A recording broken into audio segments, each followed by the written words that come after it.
Well, hey y'all, welcome to the Homestead. Glad you're here with me today. If you're new here, please like and subscribe if you're enjoying our videos. It's almost time here in Northeast Florida for me to be starting my fall and winter seeds for the garden. But before I do that, what I am going to do is I'm going to gather some materials to go ahead and start another compost pile. I'm going to use just whatever materials I can find around here, around my yard, to go ahead and start a pile. I am going to use a lot of grass clippings and chicken manure, so it will be a nice hot pile, which means if I tend to it correctly, it should be ready to go and cook down by the time my seedlings are ready to transplant out into the garden. So I thought I would bring y'all along and show y'all what I'm going to make my compost pile out of this time. All right, y'all, as you can see, I am here in my chicken coop.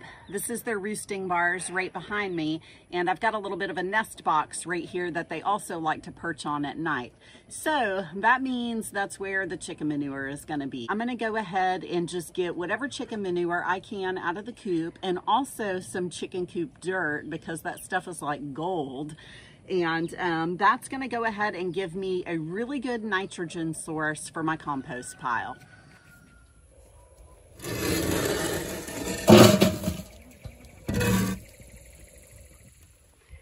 I also have a bunch of chickens that like to roost up here in the evenings.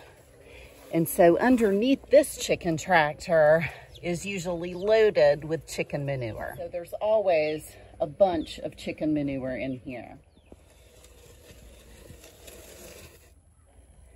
All right, it's a good start on my nitrogen. Hey, sheep. So I'm going to go ahead and gather that, and then I'm going to head out front and get some grass clippings.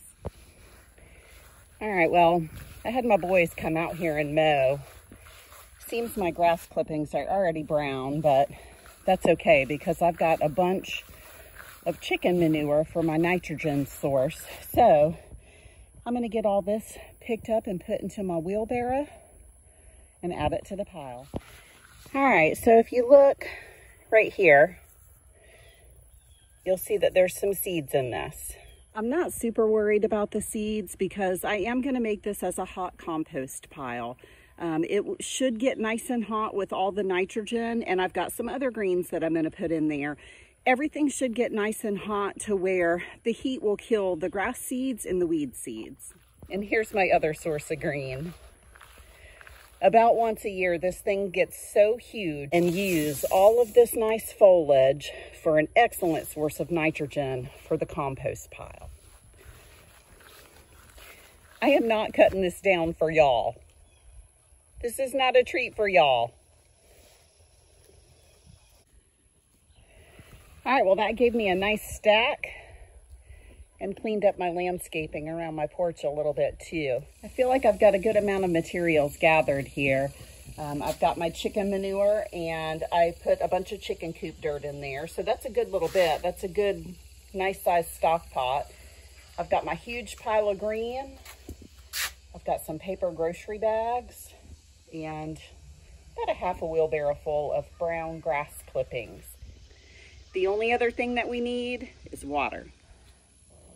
I use a freezer bin. It's just an old broken freezer. Works beautifully for a bin.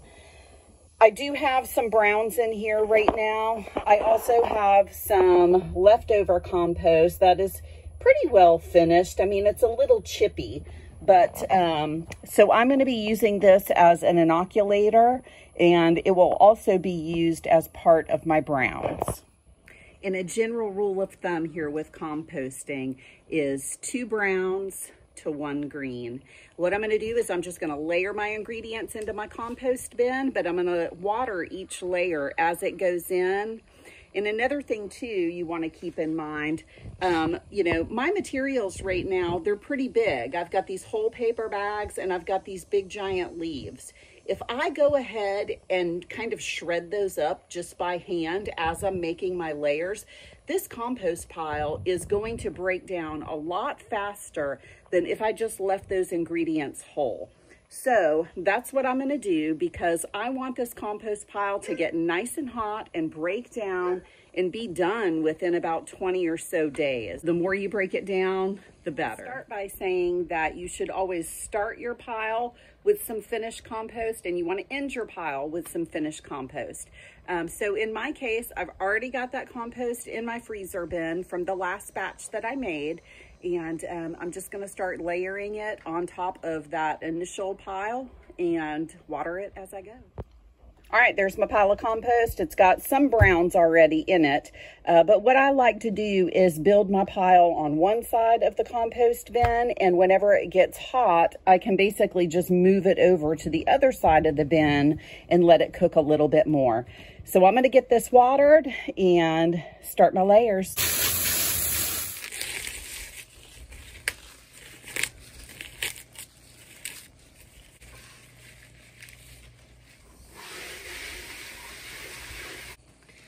Time to add some grass clippings.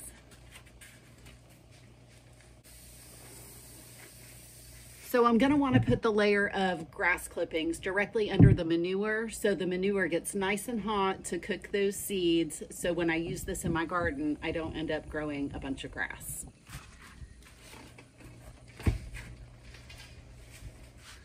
And add more water. All right, now that I've got the chicken manure in there and I got a bunch of those green landscaping leaves in there already, I want to add some browns, because remember, you're supposed to be doing 2 browns to 1 green. So I'm going to go ahead and start shredding up these brown paper bags and do a nice thick layer. All right, so this right here is the first round of all of my ingredients. I've done 1 layer of each of the things that I have. So at this point, I'm going to do another layer of finished compost and keep going. As you're building this pile, you essentially want to add all the water that it needs for the whole entire process. You do not want to soak this and make it a muddy mess, but it does need enough moisture in order to start cooking. So make sure that you're watering each layer. If water starts to pool in your bin on the ground around your pile, you've added enough water. But you don't want to have to add water to this throughout the cooking process and as you're moving your pile. Composting doesn't have to be a complicated thing. It's actually a pretty simple process. And I really just encourage y'all to look around and see what you can find for ingredients. You just need your greens and your browns. Every season you'll have different materials available. I know I do. So just look around and be creative and see what you can find. If you don't have it at home, maybe a neighbor has something that you can use. So now the only thing is to put a thermometer in it and let it cook. And again, don't forget to like and subscribe to our channel. Thanks for hanging out with me while I made this compost pile. I'll keep y'all updated.